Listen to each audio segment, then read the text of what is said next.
Next Supreme Court judge continues. I want us to go back to our top story, that is of President Suluhu Hassan and President Uhuru Kenyatta, who earlier today held a meeting with the business leaders both from Kenya and Tanzania. Let's just have a listen at what occurred during that summit.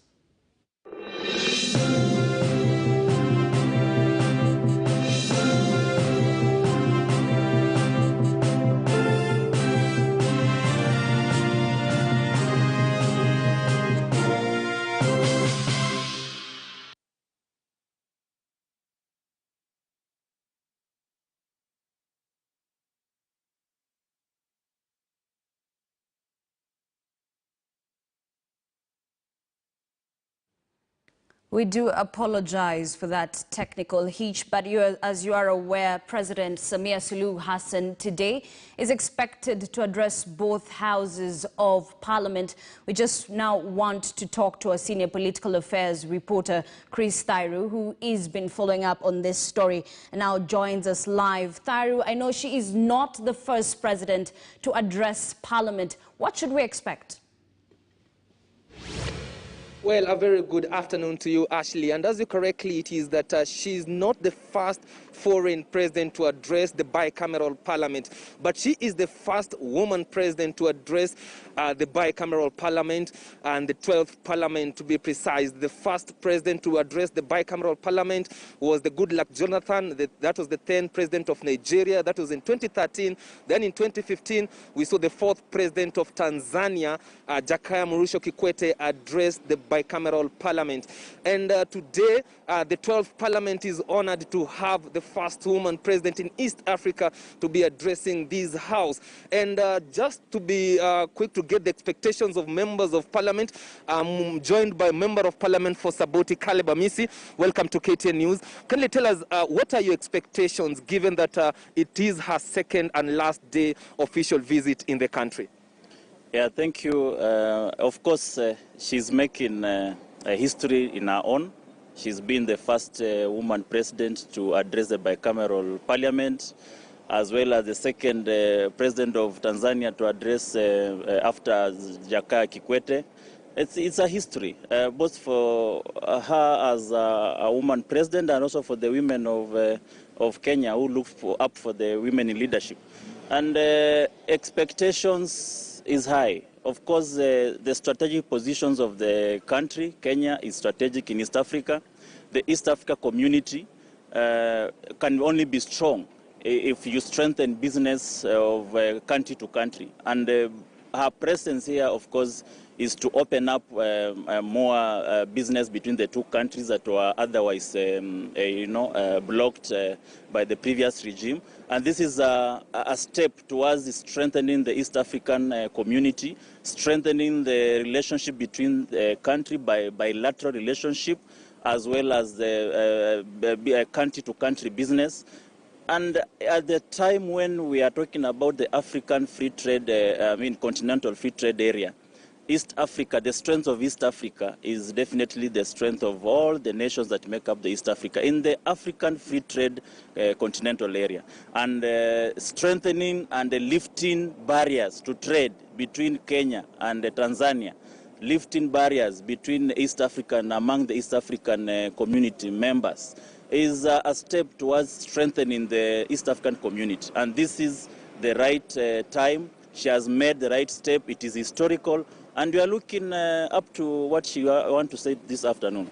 Just shortly, we've seen President Uhuru Kenyatta indicate that Tanzanians are free to operate business here without work permits. And it's something that, of course, Cabinet will sit down and agree about it. But what will be a reaction to this? Yeah, I think there'll be a reciprocal gesture from Tanzanian authorities as well. Because as we lift the barriers towards trade among Tanzanians and Kenyans, We also expect reciprocity from Tanzanian counterparts, so that also our business people also find it easier to do business in Tanzania.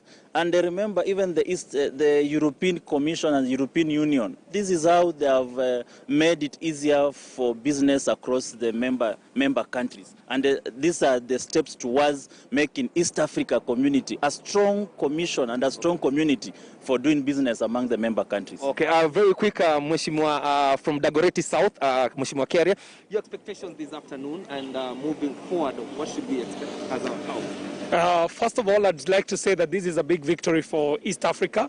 It's especially a big victory for the women in this region.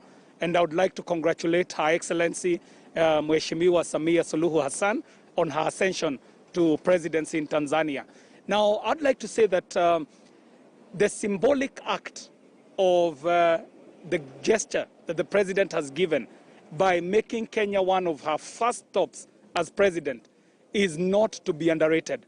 It means that she's ready to now start unblocking some of the blockades that have been put by previous administrations, making it a very uncomfortable neighborhood between Kenya and Tanzania. Most importantly, you'll remember very recently, Kenya went into an economic partnership agreement with the UK. Ideally, we had thought that by this time, we would be working with regional economic blocs.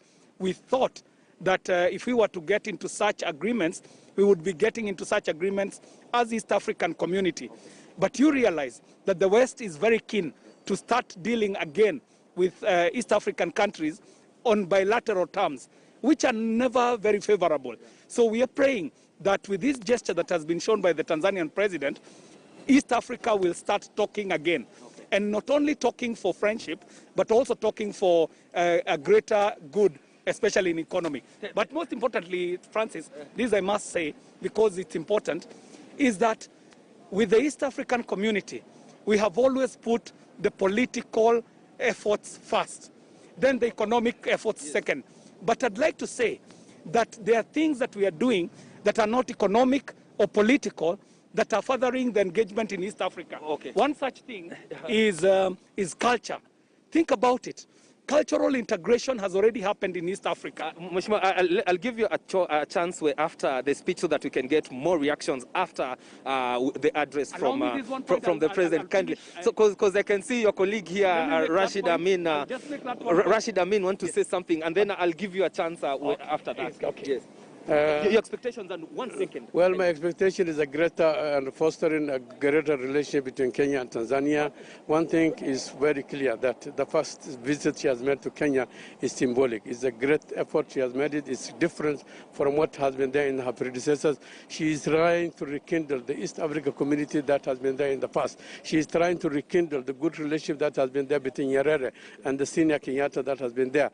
The old dreams of bringing regional integration, the regional blocks, the regional economy that has been there. So what I'm seeing in Suluhu is a rekindling of the old East Africa bloc in terms of sharing relationship, business interactions, and trying to improve the relationship that has been there. And the way she has addressed the Uhuru Kenyatta as Kakawangu, that is a very impressive thing. That is a good relationship between the Unduguwangu. These are issues that she wants to share with us as closeness, and she wants to prove to us that we are working together.